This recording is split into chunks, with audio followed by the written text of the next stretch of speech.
एक बार की बात है कि श्री कृष्ण और अर्जुन कहीं जा रहे थे। रास्ते में अर्जुन ने श्री कृष्ण से पूछा, प्रभु एक जिज्ञासा है मेरे मन में, अगर आज्ञा हो तो पूछूं? श्री कृष्ण ने कहा, अर्जुन तुम मुझसे बिना किसी हिचक कुछ भी पूछ सकते हो। तब अर्जुन ने कहा कि मुझे आज तक ये बात समझ में नहीं आई कि दान तो मैं भी बहुत करता हूँ, परंतु सभी लोग कर्ण को ही सबसे बड़ा दानी क्यों कहते हैं? ये प्रश्न सुनकर श्री कृष्ण मुस्कुराए और बोले कि आज मैं तुम्हारी ये जिज्ञासा अवश्य शांत करूंगा। श्री कृष्ण ने पास में ही स्थित 2 पहाड़ियों को सोने का बना दिया। इसके बाद वो अर्जुन से बोले कि हे अर्जुन, इन दोनों सोने की पहाड़ियों को तुम आसपास के गांव वालों में बांट दो। अर्जुन प्रभु से आज्ञा लेकर तुरंत ही ये काम करने के लिए चल दिया। उसने सभी गांव वालों को बुलाया। उसने कहा कि वो लोग पंक्ति बना ले, अब मैं आपको सोना बांटूंगा, और सोना बांटना शुरू कर दिया। गांव वालों ने अर्जुन की खूब जय जयकार करनी शुरू कर दी।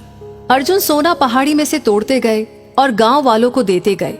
लगातार 2 दिन और 2 रातों तक अर्जुन सोना बांटते रहे और अर्जुन में अब तक अहंकार आ चुका था।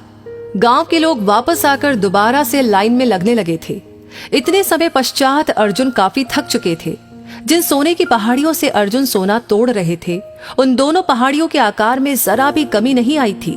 उन्होंने श्री कृष्ण जी से कहा कि अब मुझसे ये काम और न हो सकेगा, मुझे थोड़ा विश्राम चाहिए। प्रभु ने कहा कि ठीक है, तुम अब विश्राम करो, और उन्होंने अब कर्ण को बुला लिया। उन्होंने कर्ण से कहा कि इन दोनों पहाड़ियों का सोना इन गांव वालों में बांट दो। कर्ण तुरंत सोना बांटने चल दिए। उन्होंने गांव वालों को बुलाया और उनसे कहा, ये सोना आप लोगों का है, जिसको जितना सोना चाहिए वो यहाँ से ले जाए। ऐसा कहकर कर्ण वहां से चले गए। ये देखकर अर्जुन ने कहा कि ऐसा करने का विचार मेरे मन में क्यों नहीं आया?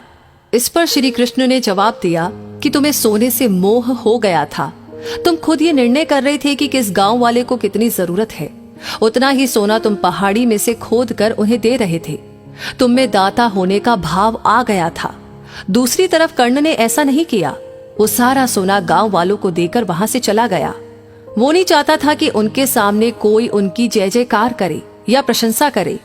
उसके पीठ पीछे लोग क्या कहते हैं, उससे उसको कोई फर्क नहीं पड़ता।